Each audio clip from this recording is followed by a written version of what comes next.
तो random errors में एक बहुत अच्छा एग्जांपल है जो एनसीईआरटी में गिवन है।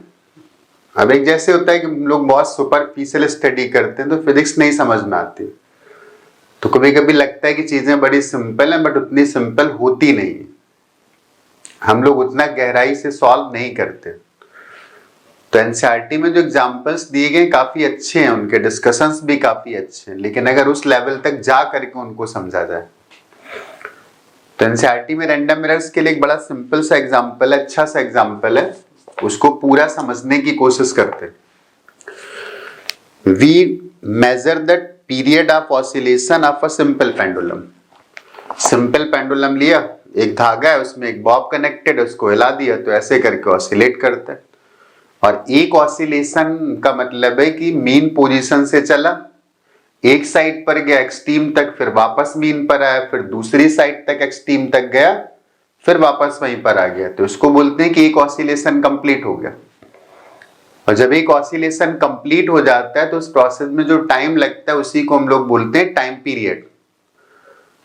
तो ये रैंडम टाइप की एरर्स हैं। मैंने सिंपल पेंडुलम को हिला दिया और पहली बार एक ऑसिलेशन का टाइम निकाला तो कुछ भी आ गया t1, लेकिन जब उसी सिंपल पेंडुलम से दूसरी बार ऑसिलेट करा के टाइम पीरियड निकाला तो कुछ और आ गया। तो रैंडम टाइप के एरर्स हैं, इन पर हमारा कंट्रोल नहीं है। तो उन केसेस में हम लोगों ने डिस्कस किया था कि अगर रैंडम एरर्स का केस है तो उस केस में हमें डेटा को मैक्सिमम बार काउंट करना होगा, और जितना ज्यादा डेटा लेंगे उतना ज्यादा अच्छे रिजल्ट तक हम लोग पहुंचेंगे। तो फिलहाल इस क्वेश्चन में बोल रहा है कि सक्सेसिव मेजरमेंट्स आर, उसने जो टाइम पीरियड्स निकाले तो वो टाइम पीरियड के वैल्यूज हैं। सपोज पहला t1 इक्वल टू 2.63 सेकेंड, फिर दूसरी बार जब टाइम पीरियड निकाला तो दैट इज 2.56 सेकेंड्स, फिर तीसरे ऑसिलेशन का टाइम पीरियड निकाला वो आ गया 2.42 सेकेंड्स, फिर नेक्स्ट चौथा जो मेजरमेंट लिया तो उसमें टाइम आ गया 2.71 सेकेंड, और जो पांचवा मेजरमेंट लिया उसमें टाइम पीरियड की वैल्यू आ गई 2.80 सेकेंड। अब यहां पर हर चीज को बहुत अच्छे से देखने की जरूरत है। एक ही सिंपल पेंडुलम था, एक ही टाइप की सिचुएशंस थी और हर बार टाइम पीरियड अलग अलग आ रहा है। तो इन केसेस के लिए हम लोगों ने डिस्कस किया था कि जो सबसे पहले एक्चुअल वैल्यू निकालते हैं। तो एक्चुअल वैल्यू क्या होती है कि इन्हीं सारे मेजरमेंट का एवरेज ले लेते हैं। तो अगर एक्चुअल वैल्यू निकालनी है तो टाइम पीरियड की जो एक्चुअल वैल्यू है जिसको हम लोग बोलते हैं ट्रू वैल्यू, तो इन सबका अर्थमेटिक मीन लेते हैं, एवरेज ले लेते हैं, तो इन सबको जोड़ देते हैं। तो पहले तो हम लोग ऐड करके रिजल्ट निकाल लेते हैं कि कितना आएगा। 3, 6, 9, 2, 11 और 1, 12, 2, 9 और 7, 16, 4, 20, 25, 30, 1, तो 1 आ गया।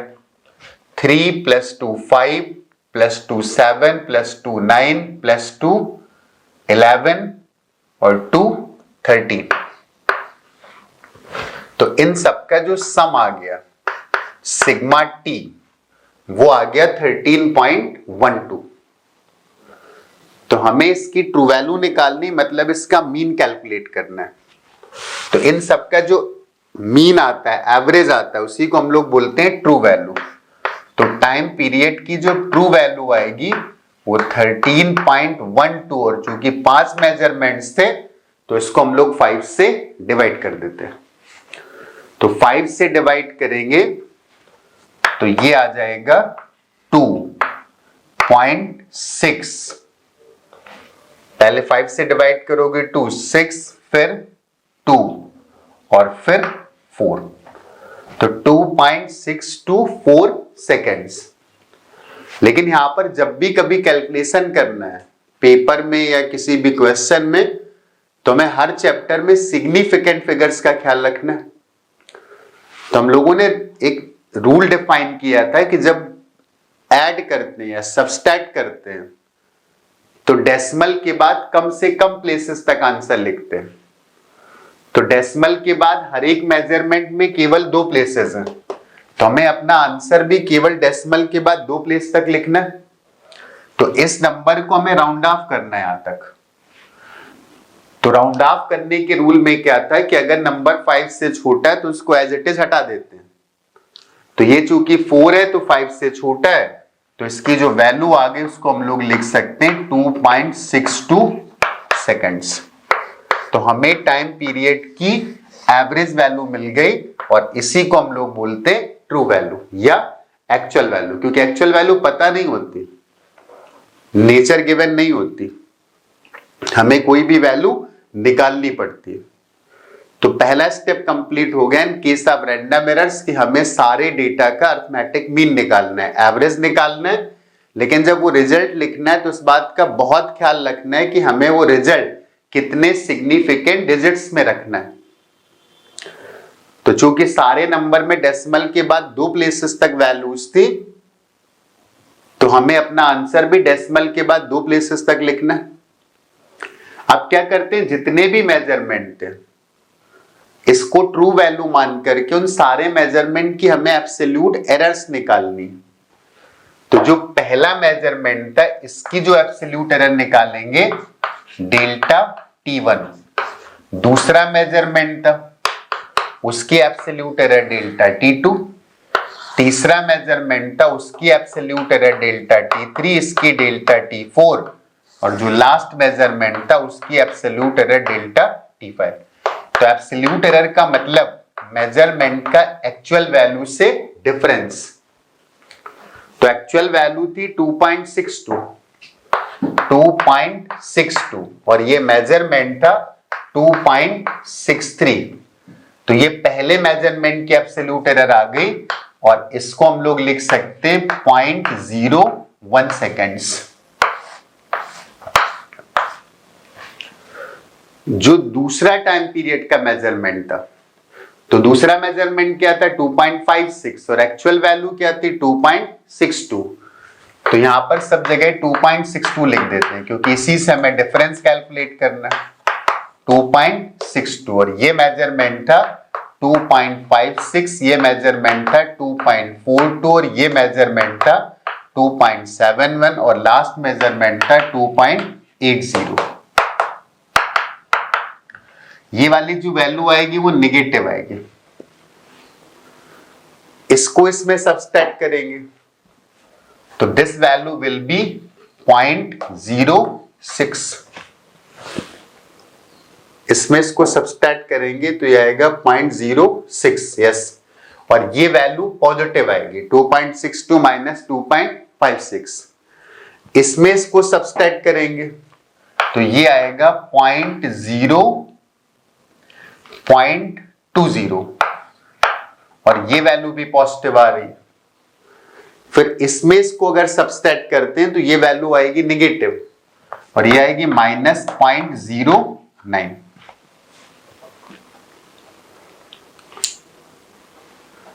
इसमें इसको सब्सट्रैक्ट करते हैं तो ये वाली जो वैल्यू आएगी वो निगेटिव आएगी और ये जो वैल्यू आएगी वो 0.18। तो कुछ पॉजिटिव आ रहे हैं डिफरेंसेस और कुछ निगेटिव आ रहे हैं। तो अगर हम लोग इन सबका ऐसे ही एवरेज कर लेते तो पॉसिबिलिटी को 0 हो जाता है, लेकिन हमें क्या करना है, हमें मैक्सिमम निकालना है। मैक्सिमम का मतलब कि हर बार एक ही डायरेक्शन में गलती हुई है, मैंने पहले को भी ज्यादा मेजर किया, दूसरे को भी ज्यादा मेजर किया, तीसरे को भी ज्यादा मेजर किया, हम लोग कभी एरर्स नहीं निकाल पाते। हम लोग ये बताते हैं कि इससे ज्यादा एरर नहीं हो सकती। जैसे मैंने कोई मेजरमेंट किया, मुझसे बोला गया कि जाओ एक ब्लॉक है इसका मास मेजर करके लाओ, तो मैंने उसका मास मेजर किया 2.56। तो मैं ये भी बता सकता हूं कि जो मेरे पास अवेलेबिलिटी थी इंस्ट्रूमेंट की उसमें ज्यादा से ज्यादा इतनी एरर हो सकती है। जैसे हम लोग पेपर दे के आते हैं, बोलते 100 क्वेश्चन किए तो 80 तो सही होंगे, ज्यादा से ज्यादा एरर 20 होगी। तो हम लोग कभी एरर नहीं बता पाते हैं। अगर एरर पता चल जाए तो फिर सारा डिस्कशन बेकार हो गया। अगर एरर पता है तो फिर हमको एक्चुअल वैल्यू भी पता है। तो हम लोग क्या डिस्कस करते हैं कि मैक्सिमम कितनी गलती हुई होगी। तो मैक्सिमम गलती का मतलब हमने इसको बढ़ा के मेजर किया, इसको बढ़ा के मेजर किया, इसको बढ़ा के मेजर किया, सब ज्यादा ज्यादा मेजर कर लिए। तो उसके लिए इन सारे साइन को बना देते हैं पॉजिटिव। तो जो इस मेजरमेंट की एरर आ जाएगी, तो सबसे पहले तो इन सबको बना देंगे पॉजिटिव। 0.01, 0.06, 0.20, 0.09, 0.18। चेक कर लेते हैं कोई कैलकुलेशन मिस्टेक तो नहीं। जो कैलकुलेशन दे रहा है बुक में वो 0.01, 0.06, 0.20, 0.09 एंड 0.18। तो सबसे पहले तो मैंने सबको पॉजिटिव बना दिया। अब जो पूरे मेजरमेंट की एरर मानते हैं वो इन सारी मैक्सिमम एरर्स का एवरेज निकाल लेते हैं। तो इनका एवरेज निकालने का मतलब इनका सम करना है। तो इनका अगर हम लोग सम करते तो 0.1, 0.01, 0.16, 0.17 हो गया, और ये 0.37 हो गया, और ये हो गया 0.48, 0.56, 0.68, मतलब 167 और 9 16 और 8 24, 3 2 5।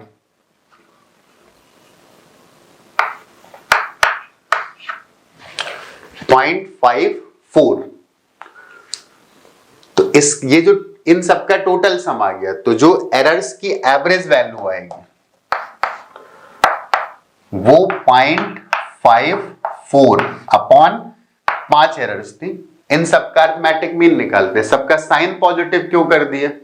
सबका साइन इसलिए पॉजिटिव कर दिया क्योंकि हमें मैक्सिमम एरर की वैल्यू कैलकुलेट करते हैं। इसमें देख लेते हैं ऐड करने में कोई मिस्टेक तो नहीं। 0.54 करेक्ट।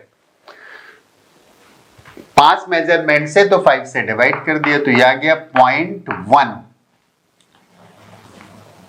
और 0.8। लेकिन डेसिमल के बाद हमें 2 प्लेस तक वैल्यू लिखनी है, तो 8 को हमें राउंड ऑफ करना है। तो राउंड ऑफ करेंगे तो ये जो वैल्यू आएगी वो 0.11 सेकेंड्स। इस क्वेश्चन में सबसे ज्यादा जो इंपॉर्टेंट डिस्कशन है वो सिग्निफिकेंट डिजिट्स का। बाकी तो हम लोग डिस्कस कर ही चुके हैं कि जब रैंडम टाइप की एरर्स एग्जिस्ट करती हैं तो उन केस में हमें क्या करना होता है। पहले हमें एवरेज निकालना होता है, फिर एक्चुअल वैल्यू निकल आती वही एवरेज, फिर जो मेजरमेंट्स थे उसका एक्चुअल वैल्यू से डिफरेंस निकालते हैं, फिर उसको पॉजिटिव करते हैं, फिर उसका एवरेज निकालते हैं। उसको हम लोग बोलते हैं मेजरमेंट की एब्सोल्यूट एरर। तो ये तो बातें ठीक है, लेकिन जब कैलकुलेशन की बात आती, सही आंसर तक पहुंचने की बात आती है, तो सबसे जरूरी होता है कि कैलकुलेशन कैसे कर रहे हैं हम लोग। और कैलकुलेशन में सबसे बड़ा रोल आता है सिग्निफिकेंट डिजिट्स का, जो यूजुअली 99% लोग नहीं करते और अपना आंसर गलत करके आते हैं। एक बार जे एग्जाम में जो इंटीजर टाइप क्वेश्चन से तो बहुत सारे लोगों के इसलिए गलत हो गए थे कि बाकी सब कुछ तो पता था बट वो सिग्निफिकेंट डिजिट्स के साथ डील नहीं करते थे। तो यहां बहुत प्रिकॉशन लेने की जरूरत है। लगेगा क्वेश्चन बहुत सिंपल है, लेकिन गलतियां होने के चांसेस बहुत हैं, क्योंकि हमें तरीका तो पता है लेकिन हम लोग जो सिग्निफिकेंट फिगर्स के रूल हैं उनको प्रॉपरली इंप्लीमेंट नहीं करते। तो एरर्स जो एब्सोल्यूट एरर आ गई वो एरर आ गई 0.11 सेकेंड्स, और जो हम लोग का मेजरमेंट आ गया वो 2.62। तो हम लोग फिर इसको ऐसे लिखेंगे। अब जो मेजरमेंट लिख करके आएगा तो उसको लिखेंगे 2.62 प्लस माइनस 0.11 सेकेंड्स। मतलब जो हमारी वैल्यू है वो इन दो के बीच में लाई करेगी। 2.62 प्लस 0.11 एंड 2.62 माइनस 0.11, इससे बड़ी होगी और इससे छोटी होगी। इन दो वैल्यूज के बीच में टाइम पीरियड एग्जिस्ट करेगा। तो अगर हमसे पूछा था एब्सोल्यूट एरर क्या है, तो अभी तो बोल सकते हैं कि एब्सोल्यूट एरर की वैल्यू 0.11 है। अब यहां पर बहुत इंपॉर्टेंट डिस्कशन है। अब जब हम लोगों ने बात करी एरर की, जिसको हम लोग बोल रहे हैं एब्सोल्यूट एरर,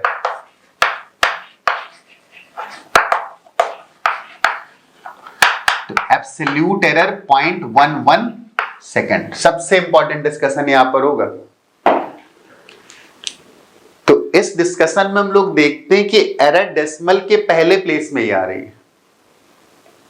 जैसे मान लो कोई किसी तरीके से रिजल्ट ये आ जाता 0.01, तो मैं बोलता है कि डेसिमल के पहले प्लेस पर एरर नहीं आ रही, मतलब 10th प्लेस पर, 100th प्लेस पर आ रही। तो एरर देख करके लग रहा है कि ये जो एरर आ रही है वो डेसिमल के पहले प्लेस से स्टार्ट हो रही है। और अगर डेसिमल के पहले प्लेस से एरर स्टार्ट हो रही है तो हम लोग जब इस वैल्यू पर जाएंगे जो हम लोगों का मेजरमेंट था, तो जब इसी प्लेस पर एरर स्टार्ट हो रही तो फिर ये वाली जो डिजिट है वो अनरिलायबल है। अब जब यही एरर शुरू हो गई है, यही डिजिट गलत है, तो इसका तो कोई मतलब रह ही नहीं गया।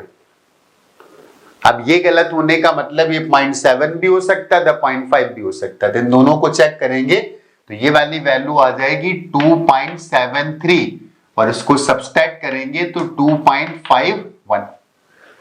इसका मतलब एरर इस प्लेस पर अगर है तो इसका तो कोई मतलब ही नहीं बचा, वो तो अपने आप ही गलत हो गया।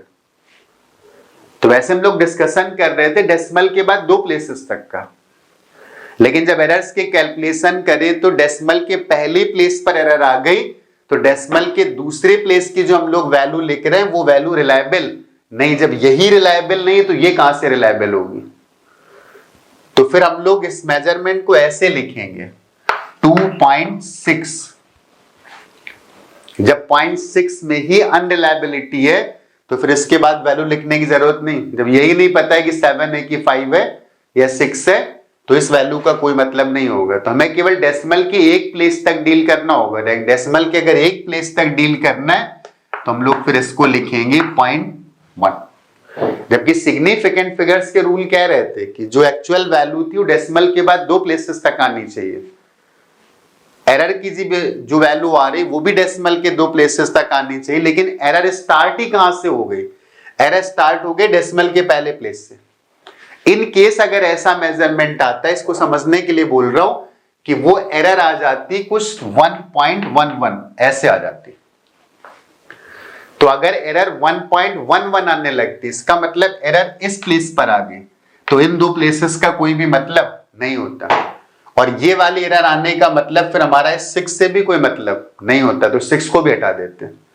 तो फिलहाल यहां पर जो एरर एग्जिस्ट कर रही वो डेसिमल के पहले प्लेस से एग्जिस्ट कर रही, तो हमें फिर अगली प्लेस की बात करने की जरूरत नहीं है। तो हमारे पास अब जो फाइनल रिजल्ट आ गया वो ये आ गया कि टाइम पीरियड की एक्चुअल वैल्यू 2.6 और उसकी एरर की वैल्यू 0.1 सेकेंड्स के इक्वल है। तो अगर एब्सोल्यूट एरर पूछता है कि what is the absolute error, तो एब्सोल्यूट एरर का मतलब absolute error is equal to 0.1। तो अगर हमसे पूछता है कि what is fractional error in time period, तो फ्रैक्शनल एरर या रिलेटिव एरर तो इसको बोल सकते हैं 0.1 अपॉन 2.6। और अगर हमसे पूछता है कि, और ये यहां पर एक चीज लिखी नहीं जाती लेकिन अंडरस्टूड होती है कि हम लोग कौन से एरर निकालते हैं, मैक्सिमम एरर निकाल। हम लोग ये बताने की कोशिश करते हैं कि जो हमने मेजरमेंट किया है उसमें इतने से ज्यादा बड़ी गलती नहीं हो सकती। अगर मान लो किसी मेडिकल फार्मा कंपनी ने एक मेडिसिन बनाई और उसमें लिखा था कि मेडिसिन 40 मिलीग्राम डोज की है, तो साथ में उसने एरर भी लिखी और एरर को लिखा है 10%। तो 10% का मतलब है कि अगर बहुत ज्यादा एरर होगी तो 10% हो सकती, मतलब ये वैल्यू 44 ग्राम से ज्यादा नहीं हो सकती, 36 ग्राम से कम नहीं हो सकती। तो हमें कभी एरर पता नहीं होती, तो हम लोग हमेशा बात करते हैं कि उसकी मैक्सिमम वैल्यू, पॉसिबल वैल्यू कितनी होगी। हम लोग पेपर दे के आए, 100 क्वेश्चन किए तो हमें पता था 80 तो बिल्कुल सही है, मतलब मैक्सिमम जो एरर हो सकती है 20, वैसे 80 नंबर तो आने ही आने, 90 भी आ सकते हैं, 95 भी आ सकते हैं। तो एरर्स के केस में हम हमेशा बताते हैं उसकी मैक्सिमम वैल्यू की एरर कितनी मैक्सिमम वैल्यू तक जा सकती है। तो अगर हमें परसेंटेज एरर निकालना है तो फ्रैक्शनल का मतलब होता है वैल्यू इन 1 और परसेंटेज का मतलब होता है वैल्यू इन 100। तो जब बात करेंगे maximum percentage error in measurement of time तो वो आएगा 0.1 अपॉन 2.6 इंटू 100। तो इसका जब कैलकुलेशन करते हैं तो वो आ जाता है 4%। दिस इज 4%, तो ये आ जाएगा 0.04। Fractional error 0.04 and maximum percentage error उसकी वैल्यू 4% के इक्वल आ गई। तो मेरा सजेशन है कि जो हम लोग क्वेश्चन सॉल्व करते हैं सिर्फ ऐसा नहीं कुछ करके बस सॉल्व कर लिया हो गया, उसमें बहुत कुछ सीखने के लिए होता है। तो अक्सर स्टूडेंट बोलते हैं कि नहीं हम नहीं सीख पाए, तो हमें बहुत बारीकी से समझना होता है कि कोई भी सवाल है उसके अंदर कौन कौन से पॉइंट्स आ रहे हैं। तो यहाँ पर जो डिस्कशन था वो बेसिकली सिग्निफिकेंट फिगर्स का था।